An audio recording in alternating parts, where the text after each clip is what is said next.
So, Yeah. what's up with you? What's been going on in your life recently?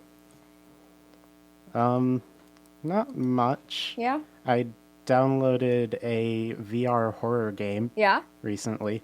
Which I didn't one? play much of it. Which one? It was called The Organ Quarter, Mm, and it's kind of like a Silent Hill, Resident Evil type experience, sure. but it's really, really early alpha right now, and it kind of looks like somebody's first Unity game. Yeah.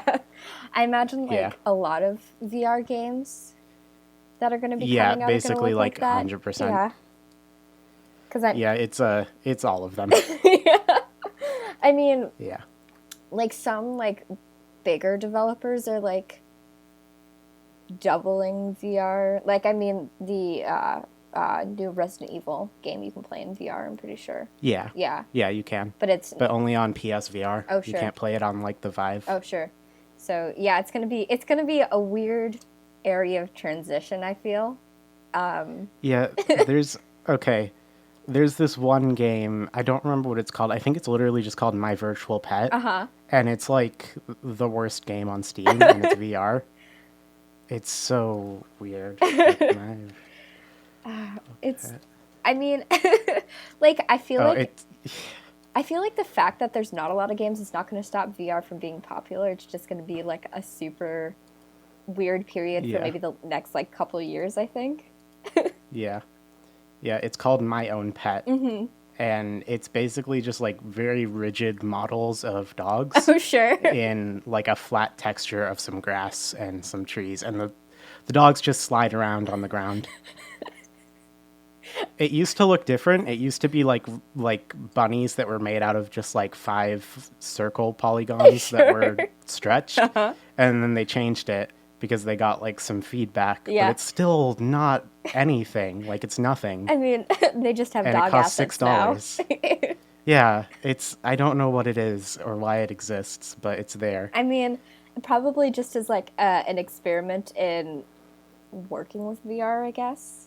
Yeah, But almost definitely, but it's also $6. yeah, I It mean, has I feel like stuff like that should be like free on itch.io or whatever. I mean, I don't know if you yes, can't really exactly, yeah. like, No, you can. You can upload VR games to itch.io. oh sure. I have a few of them. That's where Gorn exists, and that's like one of my favorite VR games. Nice. It only has 2 reviews, and it was one review that was positive, and it was like a really long joke review about how it's like the best game ever, Uh-huh. and it's like 10 pages long. Sure. And then there was one other review by the same person that he removed the joke review and made an actual review. Uh-huh. And gave the developers a small amount of praise for getting like taking some feedback and doing something with the game, but even though it's like not actually better, it's just slightly different. Mm-hmm.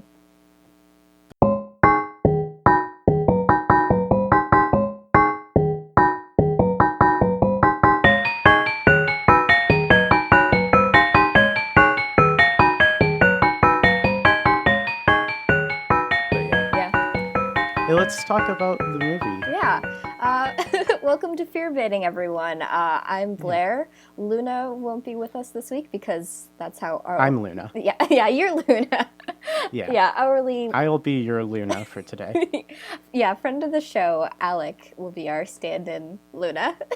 Yeah, I'm Alec. Yes. So, I mean, you've listened to the podcast before, so you kind of know how we run things insofar as guests, but, like, Yeah. just, what do you, like, what's your relationship with horror? What's your, like, background with it? You know, what are your little Yeah. favorite tropes and whatnot? So like I grew up not having much interest in any horror movies, but I had an interest in a lot of video games. Sure. So there are like 2 horror games that I remember specifically that I watched Let's Plays of when I grew up. And those were, I think it's called Gregory Horror Show. That was actually a cartoon, but they made a video game of it. And it kind of is horror and kind of isn't, but I really, really recommend checking it out because it's really interesting and very cool.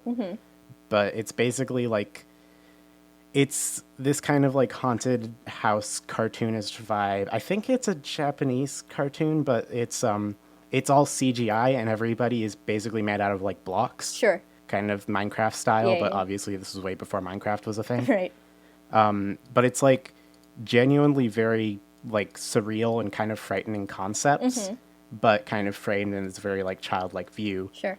And it kind of ended with this idea of like this place, like the Gregory horror show house, haunted house, is a place where people who have become very bored with their lives go to find like interest.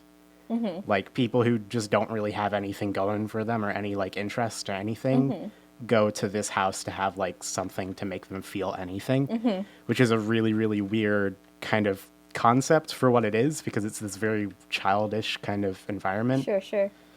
Yeah. But there was a game made for this that was like really scary because it was about basically hiding from a bunch of different monsters while also doing fetch quests. Oh, sure. Essentially, I don't really remember very much of it. But it was really cool, and that was something that got me pretty interested in like the idea of like horror in mediums and that kind of relationship between an audience and a piece of work. And then the other thing was Silent Hill 3. Yeah. That was the other thing that I watched. Yeah. Which I love that game. I've never played it and probably won't for a very long time, but I am very like into it. Like the characters and everything like that is way more interesting than all the other Silent Hill games I've seen. Yeah, I have a Silent Hill 2 on like a PS2 that I have like 2 other games for. I don't know, my parents just got me a PS2 because they're like, you like video games? I'm like, I don't really, but like I'll use it, I guess. Who doesn't like video games? I mean, I like them, but I'm just not particularly good at them. And Silent Hill 2 has like tank controls, so it's like extremely hard to navigate, which is already very difficult for me. So but no, I mean that's like super cool because you know, like when you talk, like I've talked to a few people who like had their entrance into horror via video games, but it's usually like Resident Evil or like Silent Hill. I mean, you had Silent Hill in there, but like I've never heard of Gregory's Horror. Is that what the first one was called? I think it's Gregory Horror Show. Yep, it's called Gregory Horror Show. It's very, very interesting. You can find every episode on YouTube if you just Google it. Sure. And then there's also a game, which the Let's Player that I watched was Cloud8745, who is like, he's still doing stuff, but he hasn't been relevant to my life for like at least 10 years. I'm pretty sure he still does stuff, but I don't really remember like anything about him. I just remember that's how I figured out. That's how it is his Let's Plays that I saw Silent Hill 3 and Gregory Horror Show. So, like, what kind of stuff are you into these days, like, genre-wise? Or do you just, like, stick around wherever, whatever will have you, you know? I don't really go out of my way to watch stuff that often. Sure. A few years ago, my like ex had me watch a whole lot of horror stuff because they just like wanted to experience horror content with me, and I was okay with that. So I have watched a handful of horror movies that I thought were interesting. There was this one, I don't remember the name of it, but you'd probably know it if I described it to you. Sure. It was a group of like ghost hunter-esque people who are obviously doing this as like a scam to get money. And they're going to an abandoned insane asylum. Oh, sure. And they're going in there to record it and basically, you know, make a hoax like every other episode of their show. Yeah. But then it turns out it's actually haunted. And it was pretty cool. The thing that I liked a lot about it is that like the horror, like the ghosts were the doctors that like gave people like treated people horribly. And the horror aspect of it wasn't like, ooh, crazy people are scary and that ableist trope. The horror aspect was like, this is the ghosts of people who were treated terribly by a very broken system. Yeah. Which I thought was kind of cool, but the movie itself wasn't very no, it wasn't a lot. I've seen that movie before. I literally can't remember what it's called. Yeah. I'll ask Roswell after we record, and I'll put it in the show notes. Yeah. I'm sure he'll know. Thank you. And I also watched VHS and VHS 2. Oh, sure, of course, you gotta. Which, yeah. I liked some of the stories in that. Yeah. But a major thing, a trope that I don't really like in horror that much is, like, the religious trope. Like, anything where it's, like, the bad guy is a demon is really boring to me. Sure. Like, yeah, I get it, because it's, like, super overdone at this point. I like paranormal things, but I tend to like ghosts more. I'm really into ghosts, but I don't like the idea of, like, literal Satan coming up. Like, that's not scary. Yeah. Once Satan is literally there, it's not scary anymore. It can still be good, but it can't be scary. Yeah, the thing is, it's like, there's no, like, reasoning with that kind of power. Yeah.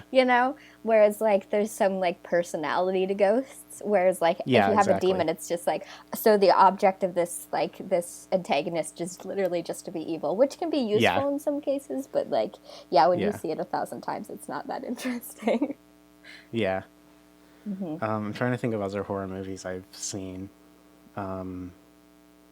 And Blair Witch Project, obviously, which I absolutely loved. Yeah. And it was funny because I watched that with my ex, and it was their first time watching it, and they thought it was a little boring. Uh-huh. They thought it was, like, decent, but it wasn't their thing. Uh-huh. And it was, like, it was interesting because, like, the stuff that they had me watch before that was, like, I had the same reaction that they had to the Blair Witch Project of, it's kind of interesting, but it's not really my thing. Whereas the Blair Witch Project was like, that was really good and very well made. Mm-hmm.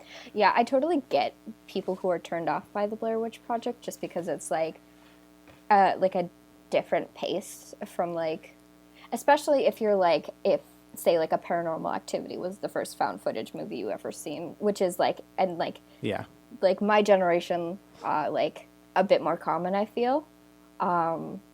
Because like I was... Well, it's our generation. Our generation, we're the same age. Well, you're a big boy now. You've turned 21, so you're... Yeah.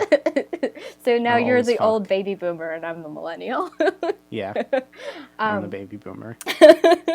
So, yeah, because it's like... I mean, I was like fucking 4 when the Blair Witch Project came out, so obviously I didn't see it when it came out.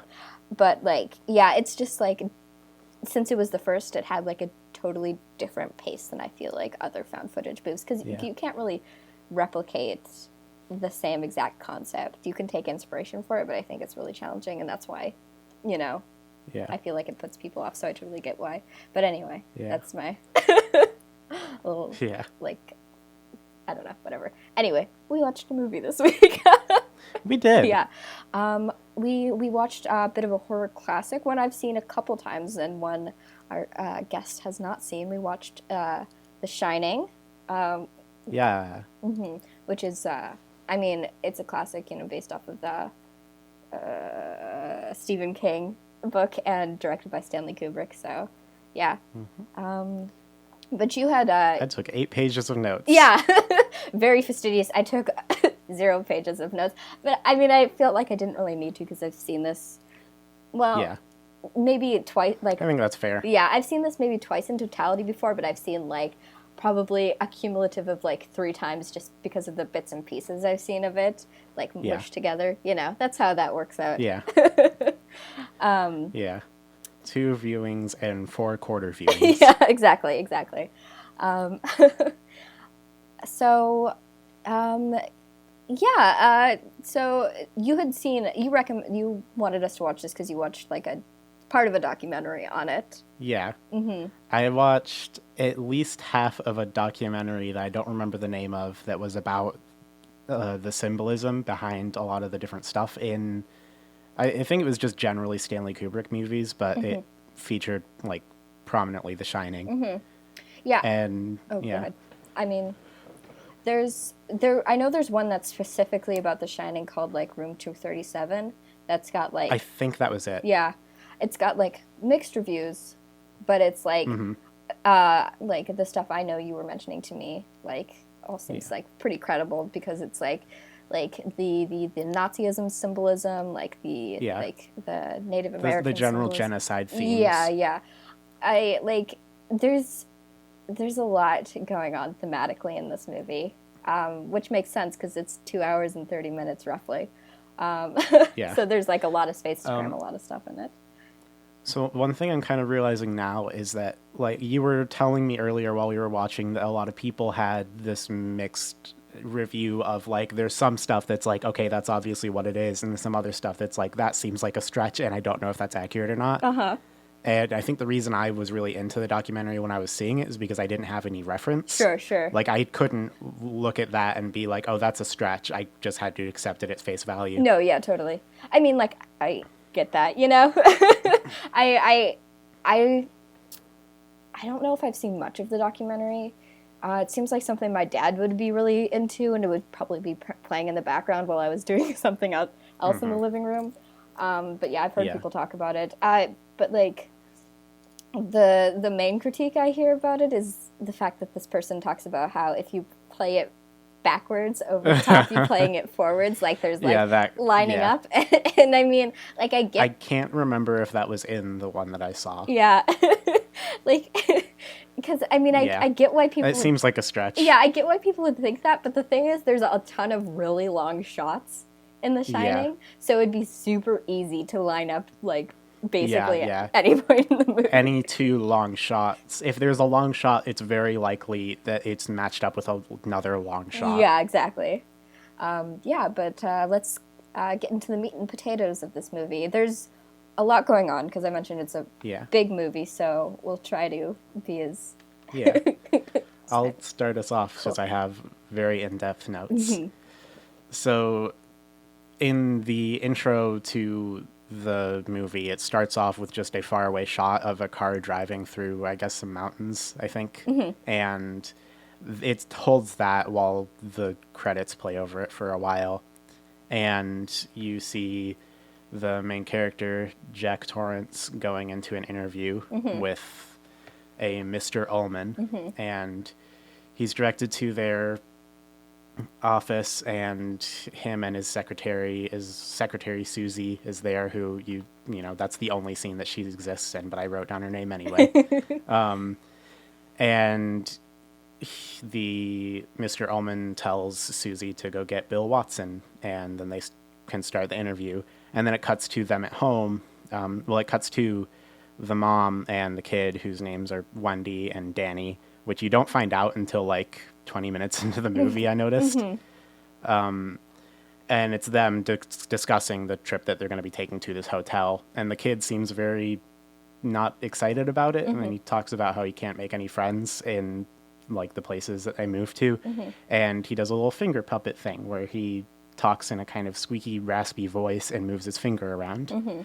And he's talking to himself. So this is the multiple representation that I was really excited for in this movie. Yeah. It's like handled really well. And like, I really liked it. It was really cool. Yeah. I mean, especially, you know, with like movies that tend to not like it. So the I guess in a manner of speaking, though it's never really referred to it in this way, the alter that Danny has is named Tony, and he's like never like an object of fear or anything. Yeah. You know, the only time where they even kind of hint at it is later in the movie, where he's doing the red rum thing. Yeah. And it's kind of a fake out, because he picks up the knife and he walks over to get the lipstick and he writes red rum on the wall. And then he stands next to his mom, who's sleeping in the bed, and just yells red rum really loud while holding the knife. But he's not doing anything bad. No. He's just going through a trance. Yeah, it's like, there's like a tension in the fact that he exists, but it's never like... You're supposed to be made uncomfortable by him, but you're not supposed to be really afraid of him. Yeah, exactly. Because like he doesn't do anything, you know, not anything that's harmful, you know. So, if anything, he's trying to protect him. He's trying to tell him not to go to the hotel. Sure, yeah, exactly. So we get pretty early on. We have Danny talking to Tony while he's brushing his teeth, and then he kind of like has visions of the hotel. I think they're both iconic scenes he sees are both the two girls standing in the hallway and also like the blood coming out of the elevator. Before that, though, it cuts back to the interview, and I noticed this, and I'm pretty sure my eyes were just playing tricks on me, but it felt like the room the interview took place in was different, and almost felt like the person he was being interviewed with was a different person. Because you didn't see you barely saw his face in the first like intro because the shot was taken from the doorway. Sure.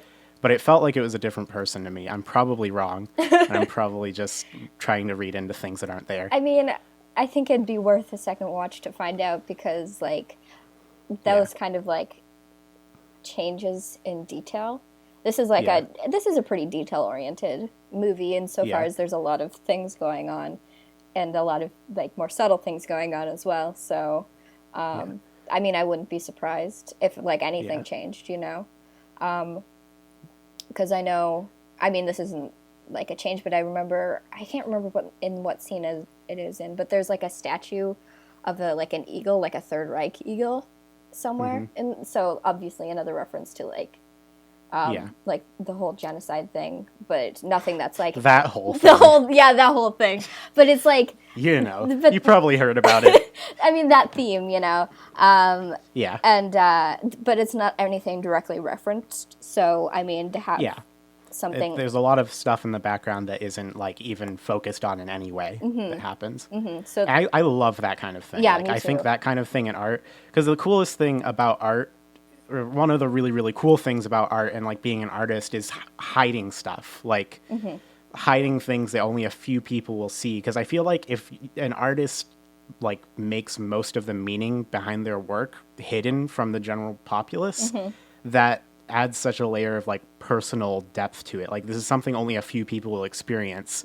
Why would you put so much work into something that so few people will see? Right, exactly. I mean, it's like wanting to like convey a very specific message, but wanting to do it subtly, which I think is totally like, you know, honorable, you know? And the thing I was thinking about while I was watching this movie is that there are these subtleties and the subtext, but it's totally like completely enjoyable as like a like both as a film, a story, and like a work of art, just by like without taking this. You don't need to be aware of or looking for any of that content in order to be able to enjoy the film. Yeah, and even like understand what's going on, which I mean. It's like totally fine when a movie is completely esoteric and unable to approach unless you really look into the depths of it. But also like there's something, you know, worth, you know, like applauding when it can like master both of those things, you know. Yeah. I mean, it's just good design. It's skillful to be able to pull something like that off. So during this interview, he has the interviewer has this guy come in, Bill Watson, who doesn't say anything. Like, he asks the secretary to have him join them. He addresses him by his full name, and he sits there in the chair. And as far as I could tell, like, he didn't have a single speaking line, and they only cut to him once. And it was at the time where he first mentions the tragedy of the winter in 1970. Yeah, that whole scene is very focused on the interviewer and Jack. So, and I had almost completely forgotten that other person was in the room until you mentioned it. That's the kind of thing where, like, I love feeling like there's something there, but I don't know what it is. Something about that's very, like, ooh, it's so mysterious. Yeah. Like, I love the feeling of mystery that kind of thing gives you. Yeah, and I feel like Kubrick is such a detailed director that that's not something he wouldn't do on purpose. Yeah. Yeah. So. Absolutely. But he... basically, the interviewer goes into detail about a man who had a breakdown while taking care of this hotel, which is the job he's interviewing for. He's interviewing to take care of a hotel while it's the winter and no one's going to be there, just to do like basic maintenance. And it's going to be a long winter and they're completely isolated, which is the major theme of the movie, is isolation. And he just goes into detail about what happened. And it's like this guy had a breakdown and killed his whole family with an axe and like chopped them to pieces and then shot himself in the head with a shotgun. Which is obviously a very tragic and upsetting thing to tell somebody. Right. And Jack is like, all right, cool. And I mean, it could just be the fact that I know the other roles Jack Nicholson has been in and just how his face looks. Because we talked about this. He looks very menacing just like looking at him. His face shape is menacing. So like, but there's also the sense that like there's just something off about how he's like reacting to these situations. Yeah. So we we return to the house at that point to find. That's when he's talking. Yeah, to that's Tony when he's talking to Tony. He ends up passing out, he ends up passing out, and then Wendy finds him, and then we have a doctor inspecting him. Yeah, it's a hard cut from this scene where he's having these hallucinations to him laying in a bed with a doctor inspecting him. There's no in between, which is interesting. Yeah, there's a lot of stuff like that in this movie where it's just a hard, sharp cut from one scene to the next with nothing in between. Yeah, I mean, you have those hard cuts. You also have those long transitions, fade-ins. I don't know. It's all fascinating. Yeah. Basically, and then Danny basically talks about what we had already explained up to this point about Tony, about the small boy living in his mouth that hides in his stomach sometimes. He says that a couple times throughout the movie, that Tony is a little boy who lives in his mouth, and if he opens his mouth, you can't see him because he hides in his stomach, which is very cute, but also a little upsetting. Yeah. Yeah. And as the nurse is pushing him to talk a little more about Tony, he says, "I don't want to talk about Tony anymore." Yeah. And then he's asked to stay in bed for the rest of the day. And then we have a conversation between Wendy and this nurse, wherein they talk about just Danny adjusting to stuff, and then Wendy mentions that he dislocated his shoulder in primary school, and then it comes up that because that Jack had dislocated his shoulder while he had been drinking. He tugged at him to get him away from the papers that his writing papers that he scattered everywhere, and he tugged on his arm just a little too hard and just kind of popped it out of the socket. Yeah. Which it comes up a lot later, of course, because that's a really big deal. Yeah. The nurse is very obviously kind of upset by this. This is something that's this is uncomfortable to hear. Yeah. Wendy talks about how the one good thing that came out of it was the fact that Jack has stopped drinking. He's been dry for 5 months at the point of this conversation. So. This is also the first scene where we know that Wendy smokes. This is the first scene where she pulls out a cigarette and starts smoking. She offers the nurse a cigarette as well. And the nurse reassures her that Danny's probably fine, and she mentions something about auto-hypnosis, a self-induced trance. But yeah.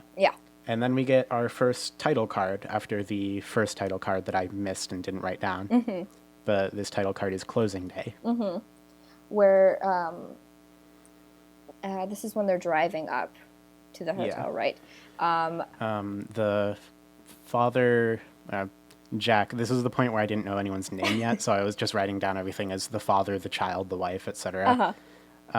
So Jack is talking with Danny about the Donner Party, which was a group of settlers back in, quote, wagon times, who got, I think, somehow, snowed in, they couldn't escape from some area because of the snow. Yeah. And they had to resort to cannibalism in order to survive. And Danny says that, "It's okay, Mom. I already know about cannibalism because of TV." And Jack says, "Yeah, because of TV," which is a very kind of uncomfortable, but also a little bit kind of cute interaction between them. Yeah. But yeah. And from that, there's a cut to the hotel. You see a lot of staff moving stuff, and they're closing up for winter. They're just taking all of the stuff that doesn't need to be there or is going to be somewhere else and just moving it. And you see Mr. Ullman and Jack having a talk about, what he's going to be doing there and where his family is. We're told that Danny is in the games room and Wendy is somewhere else. I don't remember. And then there's another cut to Jack and Wendy walking through, I think the dining hall.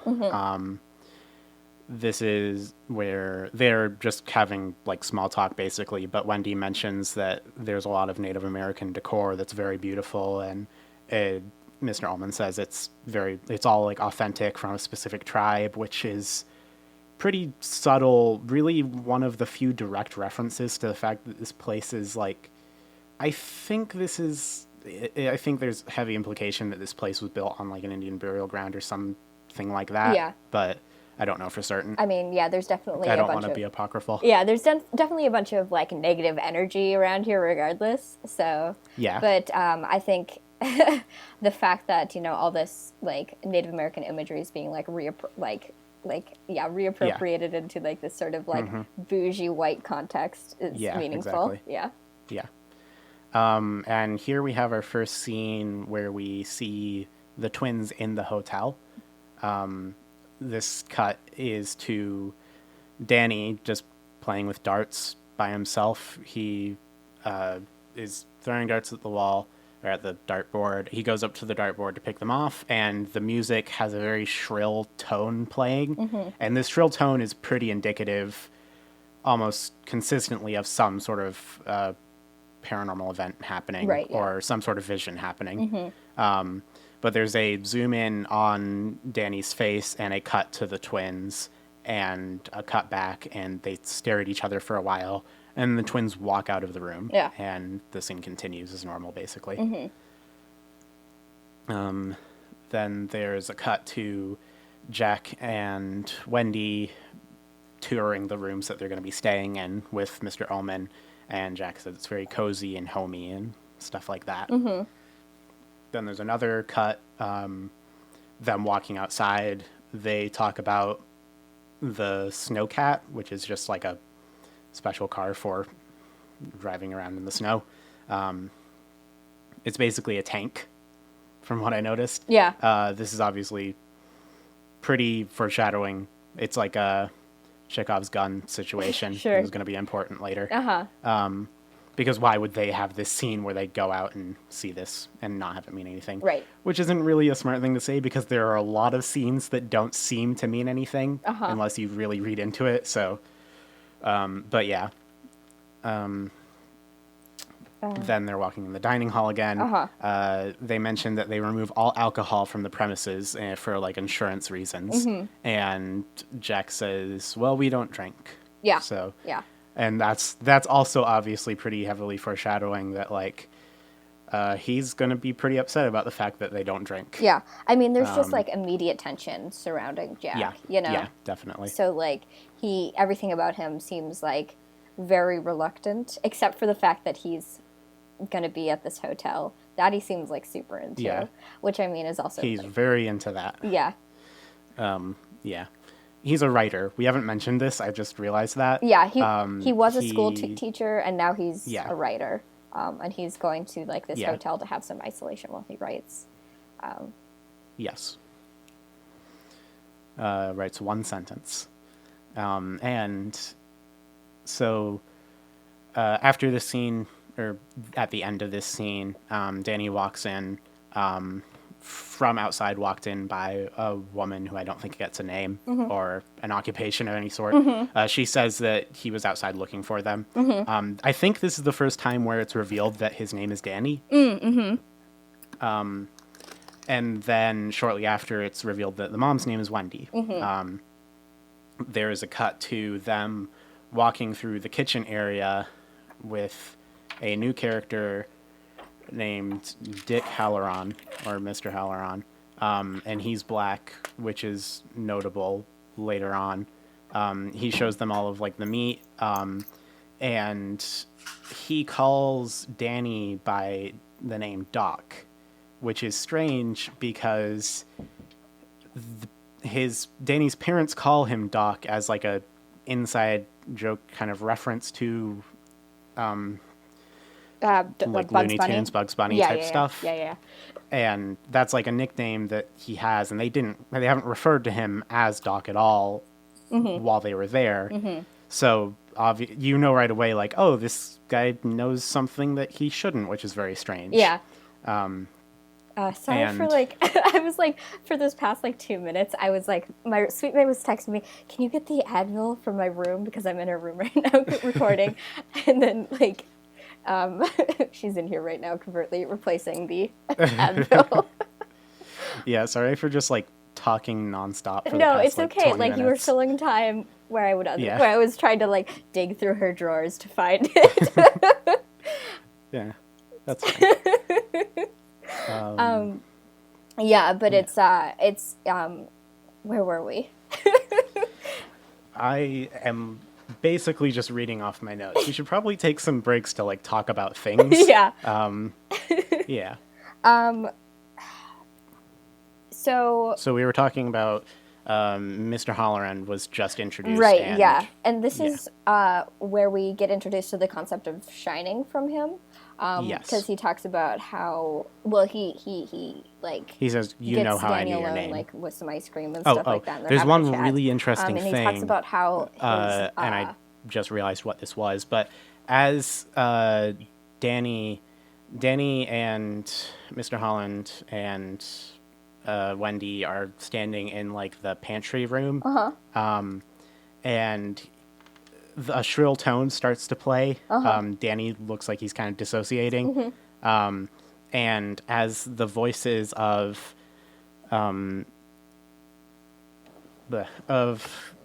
voices of his mom and Mr. Halloran kind of fade out, there's a very slow and intentional zoom onto Mr. Halloran's face, and you hear his voice overlapped on what he's actually saying, how'd you like to get some ice cream, Doc?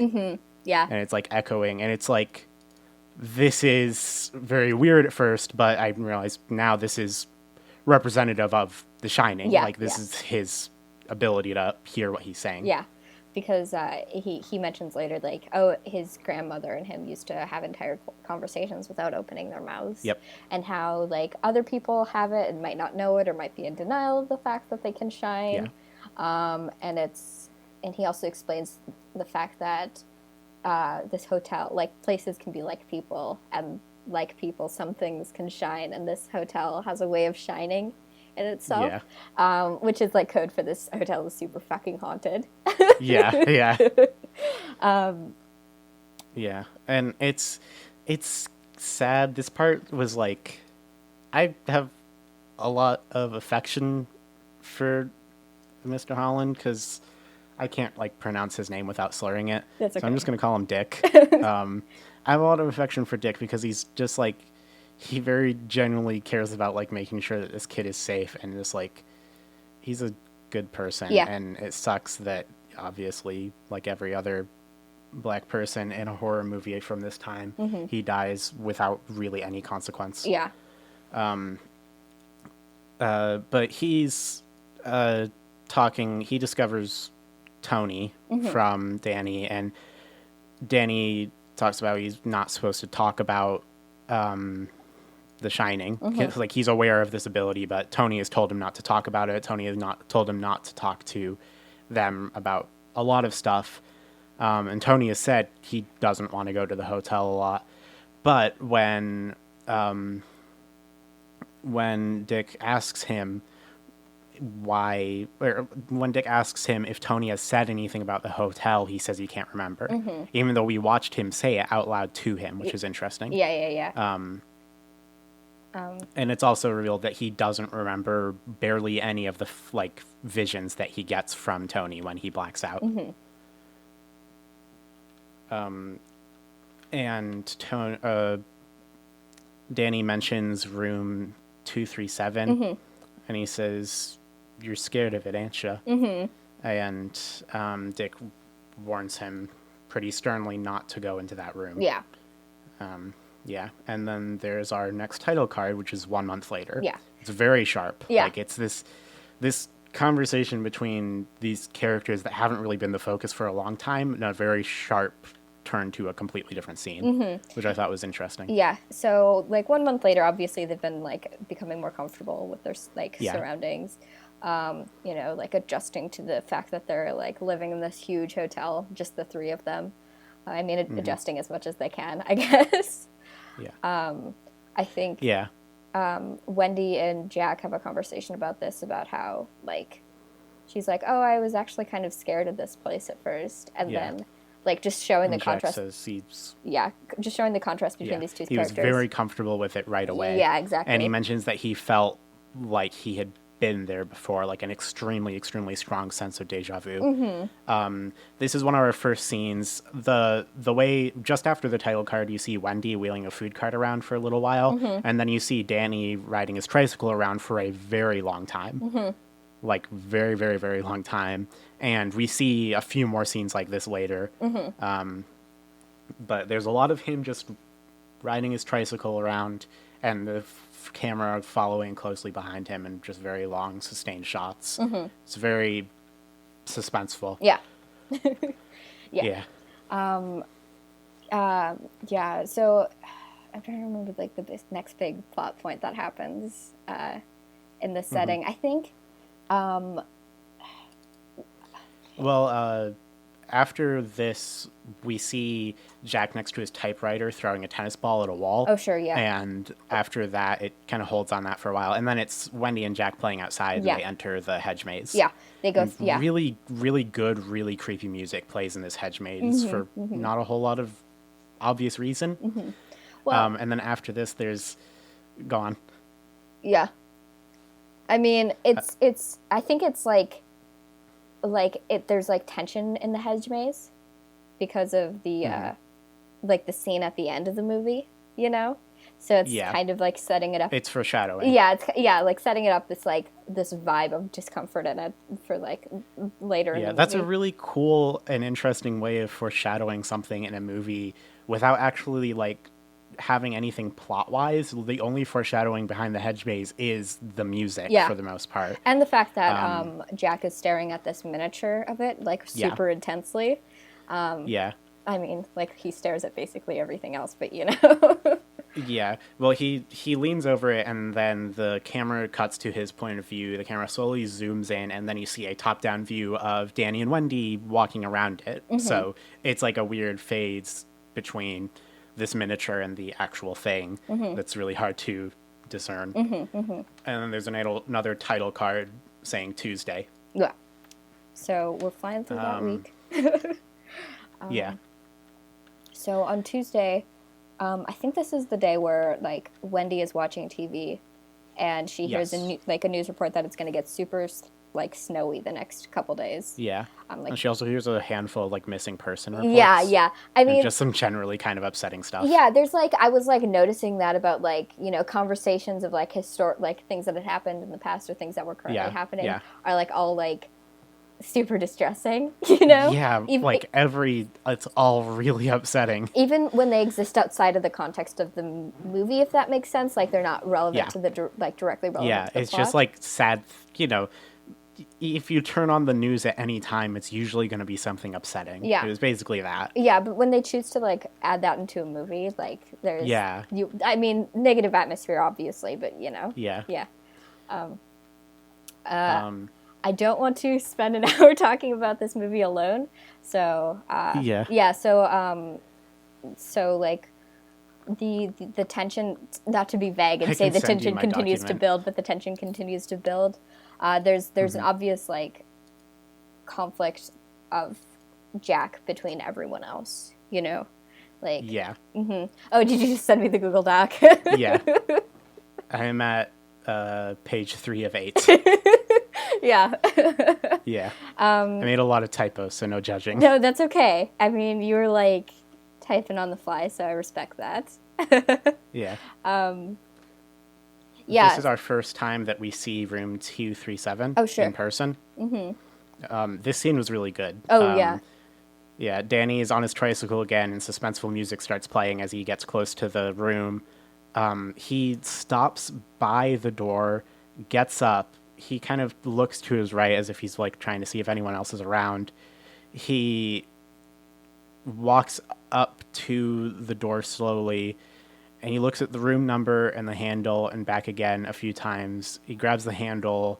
It doesn't budge. And then there's a quick cut to the twins, and he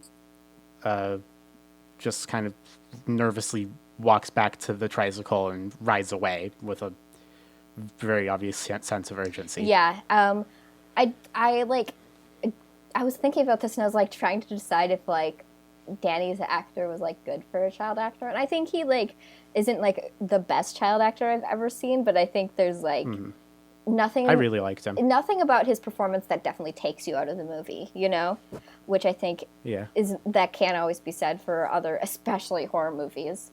I think have like a really low standard for child actors, but yeah, I have a really low kind of clear bar for like suspension of disbelief, so I thought he was great, but I'm not the best judge of those kinds of things. I mean, like, and so far, I mean, he's definitely at the head of the pack, which is not saying a lot, though, because, like, there's a lot of child actors that are, like, hired because they look cute rather than they have, like, any, like, presence on the set, you know? And I felt like the fear Danny was expressing was all legitimate. I mean, like, it felt earnest, you know?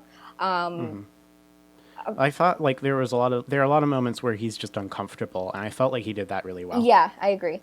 I mean, yeah. Especially talking with his dad. Yeah, I mean, again, Jack Nicholson is just an uncomfortable human being. Yeah.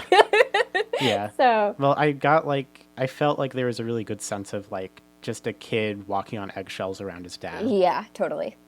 And then we have the first big conflict between Jack and Wendy, where she's like trying to make conversation with him about the weather and stuff like that, and he like gets really irritated with him, like with her, like, oh, I'm trying to work here, leave me alone, like if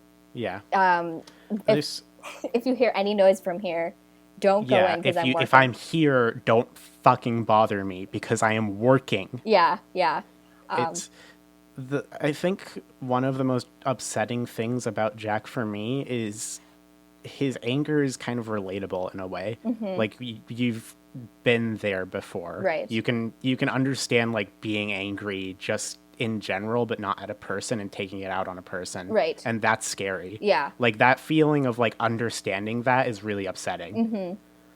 Yeah, but there's definitely like there's a nature of like consistency with that, you know, and it only builds as the movie progresses, you know. Thursday goes by pretty quickly. I love Thursday because it's 2 scenes and it's over. So it's just Wendy and Danny playing outside in the snow with a shrill music playing and a slow zoom on Jack's face, and he just looks weird. Yeah. Like disassociating, disturbing, and it holds the frame on his face for like 15 seconds and then it's Saturday. Yeah. We have Jack typing. We have like the first conversation over the radio wherein like Wendy is like talking to the like forest like rangers or whatever about the weather. She's like, oh, the phone lines. I just refer to them as the police department. Yeah. The phone lines are down, I think is what she's talking about. Yeah. And she's like, oh yeah, that they probably won't go up until the summer. And she's like, oh, great. I liked how pleasant they were. Yeah. I took note of that. Yeah. He's quite nice. I mean, it's just like such a break from the tension, like the interpersonal family tension, I guess, you know? Yeah. So... yeah. Anyone that isn't in the family talking is just a refreshing breeze. Yeah, exactly. Yeah, so like there's this like because of this is like a sudden sense of like complete isolation, which you know, I mean that's just kind of one of the themes of it.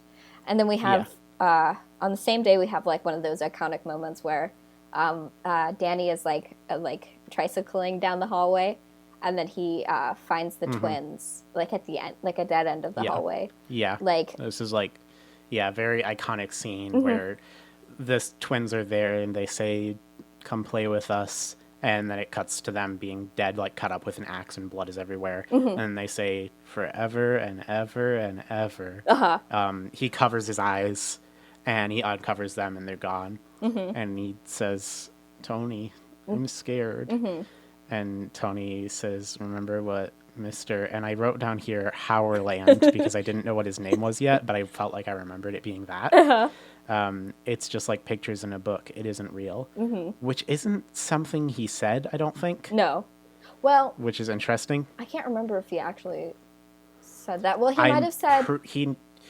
I don't know. You would know better. You were taking really, detailed notes. The thing about me is I'm really good at observing, like, actions, like things that are taking place, like, physically, but when it comes to conversations, a lot of it kind of goes over my head, so I might have missed that. Yeah. I want to say that's what happened, but it could just be me misremembering, because I remember that being a thing that was said in the movie at some point. So... Yeah. And then we have, like, another really tense scene on the next day, Monday. Yeah. Where Danny wants to get, like, his, like, fire, like, trucks. His fire truck. Room. And his mom's like, no, your dad's sleeping. But then, like, eventually relents and lets him go if he, like, is really, really quiet. And then once he, like... And this is so sad to me. Yeah. Like, this is... It makes me really sad, because this is kind of before he's gone over the deep end all the way, and it just makes me think about, just a kid and a shitty dad and walking on eggshells around his shitty, weird dad, and just, it's too real and it's sad. Yeah, they have this, like, conversation about, like... Really, really, really awkward conversation. Yeah, about, like, I guess the big part of the conversation is, like, would you ever hurt, like, Mom and I? Yeah. And one thing he said is, I wish we could stay here forever and ever and ever, which is very shortly after the twins said that. So that was pretty obvious. That was a pretty obvious correlation to me when I heard that. And I think it's probably obvious to most people when they are, like, in the moment hearing it. Right, yeah. Yeah, and it's... So, yeah, and then Jack says, oh, I would never hurt you. Did your mom tell you I would do that? I would never hurt you. Yeah. Basically. Yeah. Deflecting the blame on Wendy, which... Yeah, as usual. Yeah. Yeah, so Danny's out in the hallway.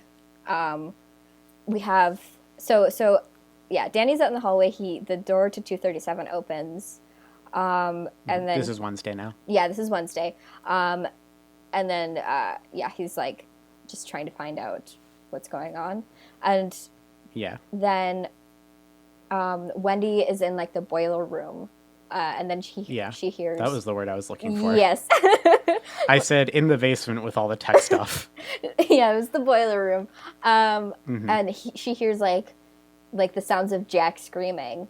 And while like a man's, like, wailing moans in the distance.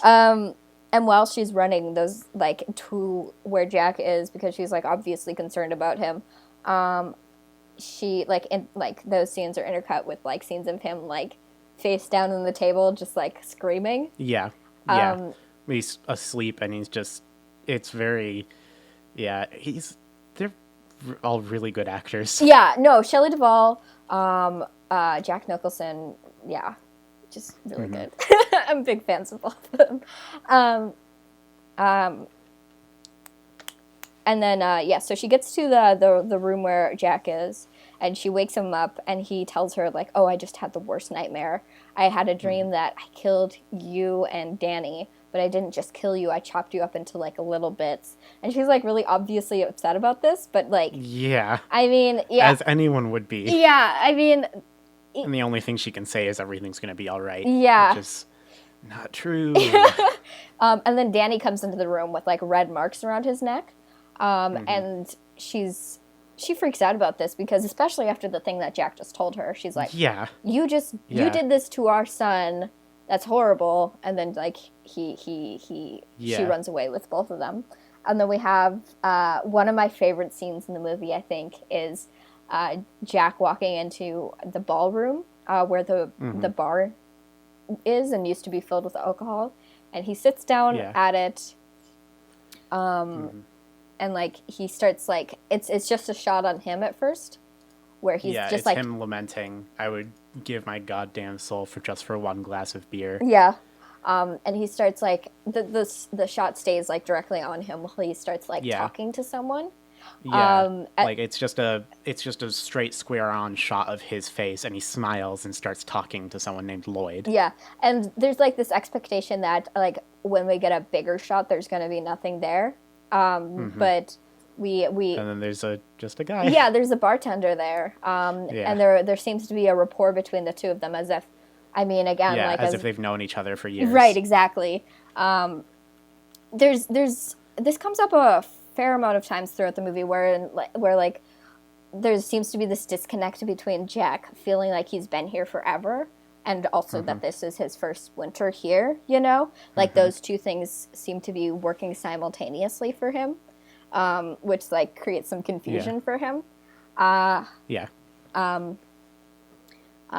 Just like kind of flying through the rest of the moments in this movie. Wendy comes out to find him after they have this conversation. Lloyd and Jack do. There's a mention about like the white man's burden, which, you know, just like you know, horrible things seems to be the theme of this movie, is just bad stuff. She's like, there's a crazy woman in this hotel. She tried to strangle Danny. Jack goes to that room. We have like this beautiful green bathroom, and this woman steps out of this steps out of the bathtub. And one thing I noticed, this room was very 70s. Oh yeah. And the tragedy happened in 1970. So she comes out of the bathtub. It's this naked, sexy lady. Yeah, her and Jack end up making out because, like, what else would you do, I guess, in that situation? While this is all happening, both Danny and Dick are, like, shining this, I guess. You know, like, both, like, seeing this happens as it happens. And then Jack looks behind him in the mirror and sees, like, the fact that she's all, like, moldy and, like this was like an old woman's body that died in a tub and was molding and like wrinkling from the water. Yeah. And it's just very upsetting. Yeah. She starts laughing maniacally, and this laughter continues on for basically the rest of the scene. And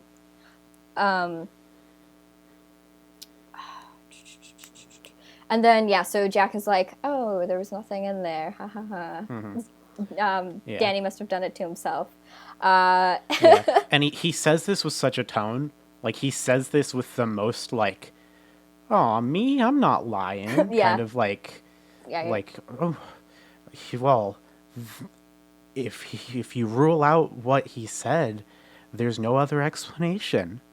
Like, it's this, like, shit-eating, like, clearly, like, you're bullshitting this person and you're lying and you are not you have no good intentions at this point kind of feeling. And then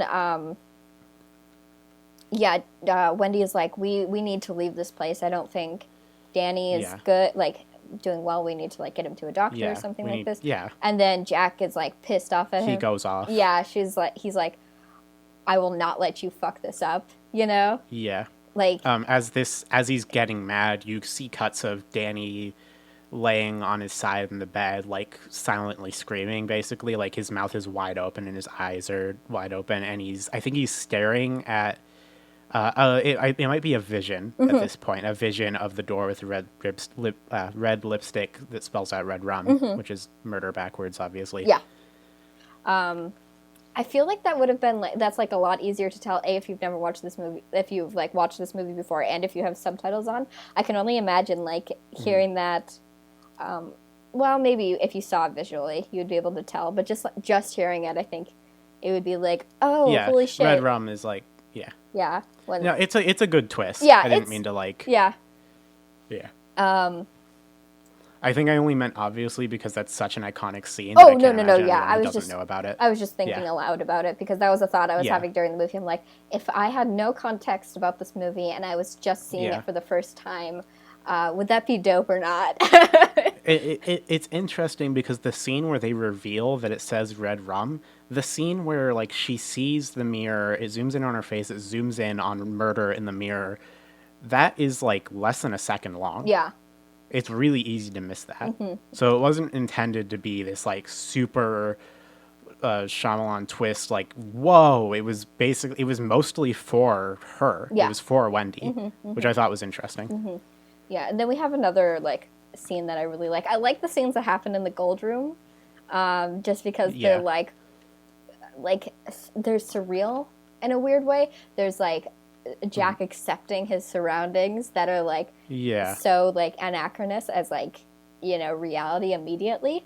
While the previous scene was happening, you have Halloran, like, trying to call the police department and getting, like, them to contact them through the radio, so that he can, because he's through The Shining, he knows that bad shit is going down, and he needs them to be safe. So Jack walks into this party. He orders like another like drink from Lloyd. He like, and then he's like, "There's no charge. Your money's no good here." And he's like, I want to know who's buying my drink. Yeah, he looks mad. Yeah. About the fact that somebody bought a drink for him, which is very weird. He asks for hair of the dog that bit me, and that's bourbon on the rocks somehow. I don't know anything about it's just like drinks. Hair of the dog is like a turn of phrase that means like when you get like really hungover, like you're supposed to like have hair of the dog, which is like the drink you had last night. That makes sense. So it's just like the last beverage he had. I get you. That makes sense. Yeah. So this was a really good scene. Yeah. Oh, another thing to mention, in the previous scene where we meet Lloyd, it's completely empty, just him and Lloyd. In this scene, there's a whole party. There's lots of people here. The place is packed. But it's still Lloyd there, and it's still the same bar. Yeah. So Lloyd says, "You're not ready to know who's buying your drinks at this point," basically. Yeah. Which is weird. Yeah, and then Jack is like, "Well, I guess. I mean." Yeah. He stands up and a butler spills some shit all over him. Yeah. And they go into the bathroom to clean him up, and as he's wiping him down, he asks for his name, and he reveals that it's Delbert Grady, which is the name of the person who, the guy that murdered his family in the tragedy of 1970. Yeah, the old caretaker who, like, chopped up his kids and stuff like that. Yeah. And then, so Jack is like, so we have this, like, sort of disconnect, whereas, like, didn't you used to be the caretaker here? Didn't you, like, kill your kids and also yourself and also your wife and stuff like that? Yeah. And then Grady is like, I mean, he's, like, a bit put off by this, but not as much as you would expect a person being accused. Yeah, at first he's like, I'm sorry to disagree with you, but I think I would remember doing something like that. Yeah. As he keeps pushing at him, he starts to kind of have a really serious stare down with him, and he says, "I'm sorry to differ with you, but you are the caretaker. You've always been the caretaker. I should know, sir. I've always been here." And they stare at each other for a while, and Jack laughs nervously. And I think, and then there's like this sense of like acceptance about the fact, sort of. And then there's this conversation about how Jack's son Danny is trying to bring an outside source into the situation. There's some racial slurs thrown around, which is just indicative of like white horribleness. It's definitely showing you like, this is a very white supremacist kind of situation going on here. Yeah, it's very, very representative of who these people are and that they are not good. Yeah, not that you didn't already know that. Yeah, but I mean, it's no fucking Tarantino movie, you know? Like, Steve Buscemi isn't, like, throwing around N-words every, 3 minutes, but whatever. That's neither here nor there. Thank God Tarantino doesn't do horror movies, is all I have to say. And then he talks about how his, like, wife and children... Grady talks about how weren't so keen on being here, but then he corrected them, and then his wife tried to stop him, and he corrected her as well, and that Jack should correct his, wife and child in a similar way. Then Wendy is like really like upset at this point and trying to like plan. Yeah. Like she is crying, smoking, and talking to herself, trying to think of what she can do to escape. Tony, I started writing down Danny's name as Tony now because Danny is gone. Yeah. Danny basically left. He either, it might be implied that Danny was killed or is just kind of taking a back seat. But after the events of the room 237, I think, only Tony is talking now. And he, Tony always has this kind of upset looking face, very straight face, kind of a little bit angry. Yeah. And he says he always refers to his mom as Mr. Torrance. Yeah. Mrs. Torrance. Mrs. Torrance, duh. Yeah. But Danny's not here, Mrs. Torrance. Danny can't wake up, Mrs. Torrance. Danny's gone away, Mrs. Torrance. And then Wendy hugs him. And there, for the past couple of scenes, a heartbeat has been going on through the music. It's been like this for a while. Yeah. Yeah, and then Jack walks into the radio room, like disassembles the radio while the radio's calling him, because, like we said, Dick had been trying to contact them via the Forest Service contacting them via the radio. So that's just another level of like isolation. A Halloran like calls back, isn't what should do. And then he flies there. Yeah, there's a title card for 8 a.m. The title cards kind of decrease in time and distance from each other as the movie goes on. Yeah. Like the first title card is 1 month later, and then it goes by days, and then it starts going by hours. Yeah, yeah. So yeah, he flies down. At this point, he is sitting in the plane. He asks the flight attendant when they're going to land. I don't remember what she said, but the heartbeat is going on, and it stops, I think, in the middle of this scene where he's on the airplane, just kind of very abruptly. It doesn't seem like anything triggered it, which I thought was interesting. But yeah, we get a cut back to Jack just sitting in his typewriter typing in silence for a while, and then a cut back to the airplane. Mr. Halloran calls, I'm assuming somebody else who is associated with the hotel, Larry. And he needs to get to the hotel, and he needs a snowcat in order to get there. And he asks if he can hook it up. He lies and says that he was told that they're actually very unreliable and he needs to get down there and replace somebody just for convenience. Obviously, he can't just say that the guy's gone insane and he just knows this somehow. Yeah. There's a radio station, KHWO. I wrote that down. For some reason, I felt like it was significant, but it isn't really. It might be in some way, but it wasn't significant to our purposes. Yeah. And they're talking about how some of the airports are going to be closing soon. The storms are getting really bad. So like Wendy like is like she talks to Danny. She tells him to just like stay put while she talks to like his dad. As she brings a bat with her, and while she's looking for Jack, she finds his typewriter. We have like pages like on the typewriter that say "All work and no play makes Jack a dull boy," and then like a bunch of stacks of paper that say the same thing, like printed in all sorts of different ways, like formatted in different ways. I thought that was a really cool touch because they could have just printed out the same thing and just over and over again. Yeah, exactly. Made it so he got a little creative with it. There was one page where they were like in a triangle format. Yeah. Which was kind of funny because like every other thing was just kind of different basic page formats. Yeah, it's neat. And like there's like tension rising at the scene because she's like, hey, this isn't like a book. This is just the same sentence like over and over again.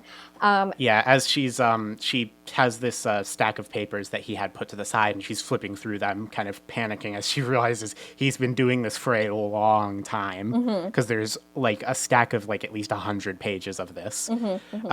And the music is swelling as she's doing this. The camera cuts to something from behind a pillar, and it slowly moves into frame. so that you can see her. And then Jack walks in from behind the pillar and says, "How do you like it?" Mm-hmm. And she screams, obviously. Yeah. And Jack is kind of pushing her, like, "What are you doing down here?" And she was like, "I just wanted to talk." And she's sobbing, panicking, trying to be able to communicate with this person who is obviously not there. Yeah. Like, not a person that you can communicate with. Yeah. And he is talking, just pushing her and talking about, "I bet you wanted to talk about Danny. We should discuss him. What should be done with him? What do you think we should do with him?" She says, "We need to get him to a hospital." And he mocks her, as like, "We need to get him to a hospital." And it's really upsetting. Yeah, it's like super condescending and like not taking like her fear seriously. Yeah. It's really as this is happening, there's cuts back to Danny/Tony with a very terrified expression on his face as he's seeing visions of the elevator scene with the blood, except now it's basically full of blood. It's flooded, basically. Sure. And we get Jack's voice being distorted, kind of put through like a waving thing. I don't know exactly what it would be, but talking about Danny and what should be done with him. He's very animated. He's moving around very almost cartoonishly as he's being very aggressive and sarcastic towards her. Yeah. So they have end up having a bit of an altercation at the top of the stairs where Wendy hits Jack on the head. He says, "I'm not gonna hurt you. I'm just gonna bash your brains in." Yeah. And then so he takes a tumble down the stairs. And then she ends up dragging him to the freezer, in the kitchen. It's just the locked pantry, I think. Yeah. She struggles a bit with getting the door open, but she eventually makes it. He's half conscious at this point, and before he can really react, she's already got the door closed in front of him. And then there's a lot of tension because she's fiddling with the lock, being unable to get it open. You're like, oh, is he going to get up and kill her before she can get him locked in there? Yeah. But she does open the door, drags him in there, and locks the door. He says, "Let me out of here, and I'll forget the whole damn thing. It'll be like nothing ever happened." He realizes that isn't working, and he has this feigned sobbing sadness, and he says, "Wendy, baby, I think you hurt my head real bad. I'm dizzy. I need to go to a doctor." And and then she's not falling for it. Yeah, she's like, "I'm gonna leave. I'll get a doctor." I mean, she's obviously more distressed than this, but she's like, I'm gonna leave. I'm gonna get a doctor. I'm gonna get the snowcat, and we're gonna leave, and we're gonna come back and bring you a doctor. Yeah, and he reveals that he is a few steps ahead of her on that regard, and he already took the batteries out of the radio, disassembled parts of the radio itself, and also disassembled the snowcat. He says, "Go check it out." 5 times, and so she runs outside to do just that. And of course it's destroyed and she can't leave. Jack is... Then it's 4 p.m. Yeah, it's 4 p.m. Jack is asleep on a pile of bags and stuff like that. There's food bags. Yeah, there's a knock on the door. It turns out to be Grady again. Who is obviously disappointed in his inability to handle the situation, and he's I promise I'll get it sorted out if you just let me out of here. Give me another chance. As they have this exchange, and it basically ends with Grady's "I'm afraid we're gonna have to I think it's something implying hey, you're gonna have to murder your family, something drastic measures or something. And he says he's looking forward to that. And somehow the door unlocks. This is her first kind of big sign that this house is haunted as fuck, and he's not just hallucinating. The house is getting in on this action and definitely wants him to kill his family. I just want to cover the last few scenes really quickly. So we have the red rum scene, which we've talked about that before. We have just a chase scene throughout the house. Where well, this is the famous bathroom scene. Oh yeah, he chops down the door shoves his face in there and says, "Here's Johnny." She goes in with her hand he goes in with his hand to open the door. Before this happened, she opened the window and pushed got Danny out of the window, so he is outside, and he runs around inside because he can't hide outside. He would freeze to death. He hides in a little a food cart. Jack knows that he's somewhere else now, so he goes around just looking. At this point, Mr. Halloran has arrived. He's at the hotel. He comes in. He's saying, "Who's there? What's going on?" Or, no, like, "Who's there? Is anyone there? Hello?" Jack comes out from behind a pillar and just chops him right in the chest. Super anticlimactic, and like for some kind of shitty practical effects. Yeah, it's really, like... it's nothing. The only impact this really has on the actual story itself is that the shining link between Mr. Halloran and Danny causes Danny to scream, and that reveals his location. Jack ends up like chasing Danny through the house, and then eventually through like the labyrinth. Where I mean, like, we cut back to Wendy just looking for Danny. She's going upstairs, and there's this kind of like Native American burial music playing, and then Bear Job, and then we cut to Danny hiding outside. Okay, let's talk about Bear Job. The most iconic scene in the movie is this guy in like a fursuit with like a face painted on, and like giving this guy. He's wearing a shoddy bear costume, a face paint, and he looks as if he's giving this. I think it's just a random butler a blowjob. Yeah.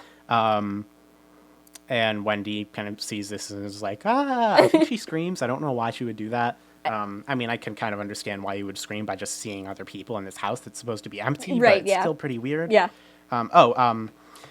And then it cuts back to Danny is running through the hedge maze. Jack is chasing him through the hedge maze. Then we cut back to Wendy. She finds Mr. Halloran's body, and then after that, she sees a butler with a bleeding head. And then we cut back to chasing. We cut back to Wendy, and she sees a skeleton party. She just goes into I think the bar area, and there's just skeletons there. This is the part where it got a little bit cheesy. Yeah.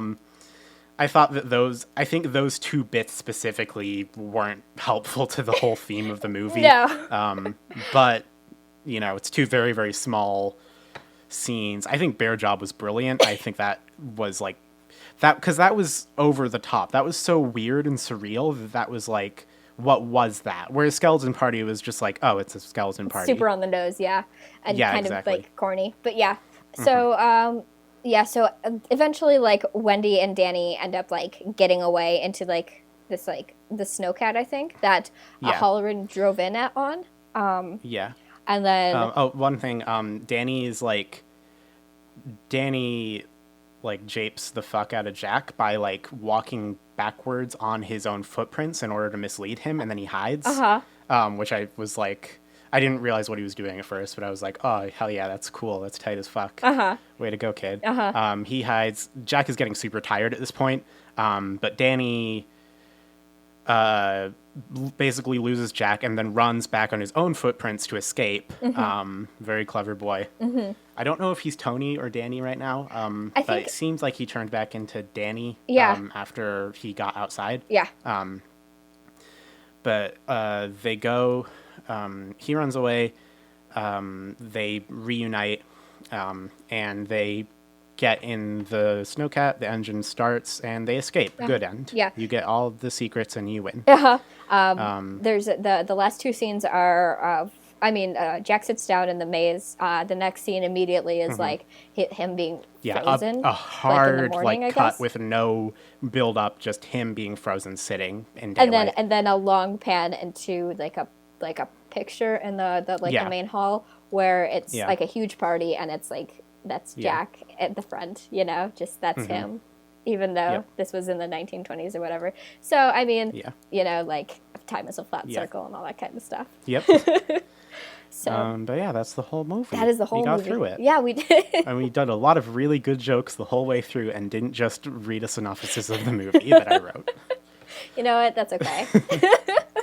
Yeah. I feel it was it's like a good movie. When I was like going through this, I was like, oh, these are all really relevant to mention. I feel like there's a lot happening in this movie, but it all feels, most of it feels like important, you know? Yeah, it was all interesting. Yeah. Like everything that happened felt like a cool thing to say and know about. Yeah, yeah.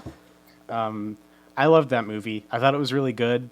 I wouldn't say it was something that would like stick with me the way a lot of other stuff does. Another thing that I am really into horror-wise is all of Alan Resnick's stuff. Oh, sure, yeah. Which is pretty kind of like Stanley Kubrick symbolism-y. Yeah. But that stuff is way more interesting to me. Yeah. For a multitude of reasons. But I really liked this movie. It was very interesting. So on a scale of 1 to 5 bear jobs, how many bear jobs do you give this movie?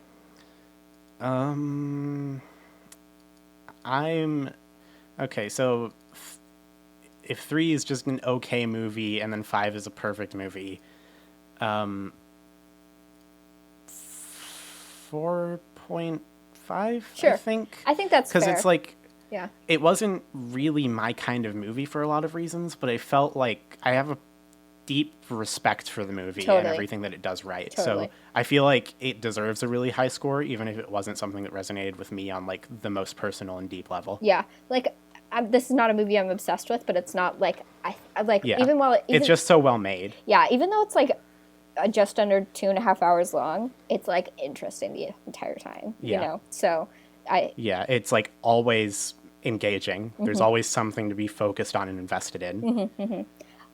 We would get into questions at this point, but there's no questions to be had. So, I think there was one question, but it was like an inside joke that I didn't get. I didn't get it either. Past guest Michael just sent like some nonsense to me onto the Twitter. Moon landing, get iPad? Question mark, M question mark. And I'm like, I was like, thanks, Michael. Yeah, shout out to Michael. I'm pretty sure that there's some sort of connection between Stanley Kubrick's work and The Shining and like the moon landing. Oh something yeah, because like they're like faked, Kubrick faked the. Maybe it was, I don't know who faked the moon landing and like popular conspiracy. The Shining faked the moon landing. The Shining faked the moon landing. Lunartruth.com. Yeah. So let's get into recommendations. Yeah. Do you have anything prepared, or should I go? You should go first so I can think about what I want to recommend. Okay. Because I have a lot of different things. I just don't know which I would pick. Okay. So this is like slightly embarrassing for me to recommend because it's like, it's not the original fake deep horny anime, but it was one of the original fake deep horny animes. Also, the first one I ever watched, which I'm rewatching right now, is The Melancholy of Haruhi Suzumiya. I've never watched an anime, so I don't know what that is. It's like it has to do with all these like it's like a lot. It's like I said, it's like the quintessential like fake deep horny anime where there's like lots of tits but also like philosophy and stuff like that. Yeah. But it's like fun, you know? It's like a fun that doesn't take itself too seriously, which is like refreshing about it, I feel. You know, because there's like ones that are like, oh, this is so deep, but also there's boobs. Yeah. Look at these boobs, but also it's so deep, so you can say, like, you can like brag about watching it to your friends and talk about how deep and philosophical you are, but like boobs. Yeah. So if that's your kind of thing, go for it. I understand why it wouldn't be for everyone, but yeah. Yeah. I've already recommended it, but I really would sincerely recommend checking out Gregory Horror Show. I'm pretty sure every episode is on YouTube, and somebody made like a playlist, so you can just binge watch it if you want. It's really interesting and very surreal. I like it a lot, though. Yeah. Yeah, that sounds cool. So since we were a day late, so an extra juicy episode for everyone. So that's been a podcast. We did it. Yeah. Do you want to promo yourself in any way, Alec? where people can find you if they wish to do so? Sure, I guess. So I don't really make a whole lot of content, but I am a game designer, sort of. Mm-hmm. I'm an aspiring game designer, but I don't have anything that is good or interesting or playable. But my Twitter is Alek214, and my Tumblr is also Alek214. But I also have a game development Tumblr, which is on hiatus pretty much permanently, which is alekmakesgames.tumblr.com. Mm-hmm. Cool. Yeah. I think that's all that there is. I have a YouTube channel, which I'll actually probably start making more YouTube videos on, which is Alek Spindler. I think my YouTube channel is Alek21496, because I made my YouTube channel when I was a very little kid and I forgot my password, so I just made a second one. And I have no idea how to get back in my old one because it was done with like an email that I don't have access to anymore. Sure. But you can probably just find it like Alek Spindler. Alek Spindler.